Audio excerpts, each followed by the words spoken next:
बहुत समय पहले की बात है। एक छोटे से गांव में एक अंधी भिक्षुक रहती थी।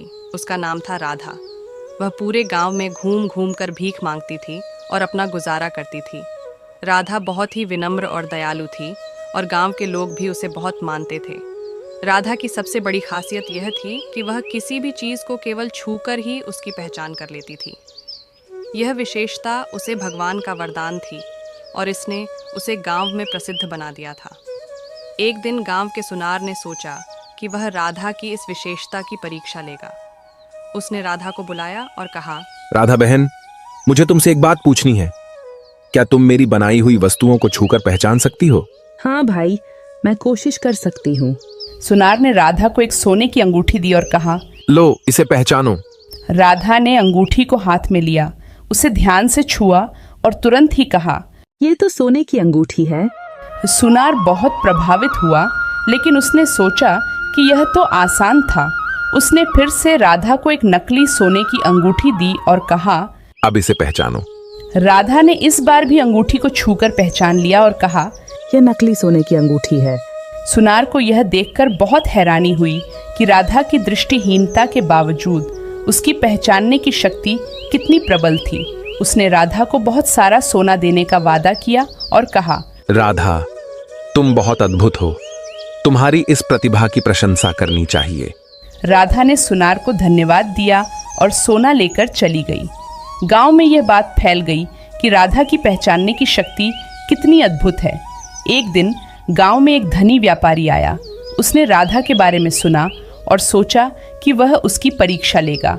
व्यापारी ने एक बहुत ही कीमती हीरे की अंगूठी बनाई और राधा के पास जाकर उसे पहचानने के लिए कहा। राधा ने अंगूठी को छुआ और तुरंत ही पहचान लिया कि यह हीरे की अंगूठी है।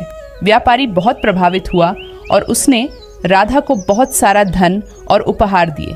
समय बीतता गया और राधा की पहचानने की शक्ति की ख्याति दूर दूर तक फैल गई। लोग उसके पास आकर अपनी चीज़ें पहचानने लगे और राधा की बुद्धिमानी की प्रशंसा करने लगे। एक दिन गांव में एक साधु आया। उसने राधा के बारे में सुना और सोचा कि वह भी उसकी परीक्षा लेगा। साधु ने राधा को एक साधारण पत्थर दिया और कहा, इसे पहचानो। राधा ने पत्थर को छुआ और कहा, यह तो साधारण पत्थर है।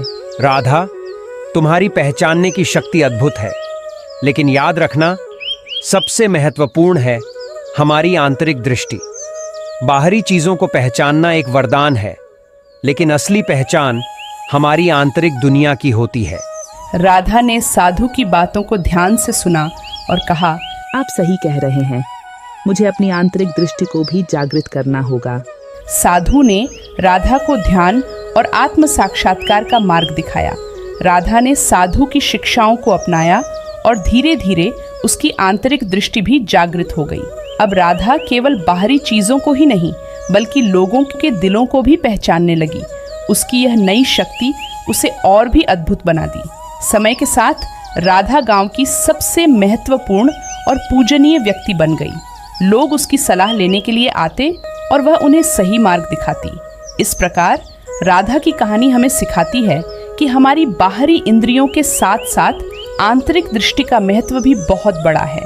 जीवन में सच्ची समझ और ज्ञान पाने के लिए हमें अपने अंदर की दुनिया को भी पहचानना और समझना चाहिए।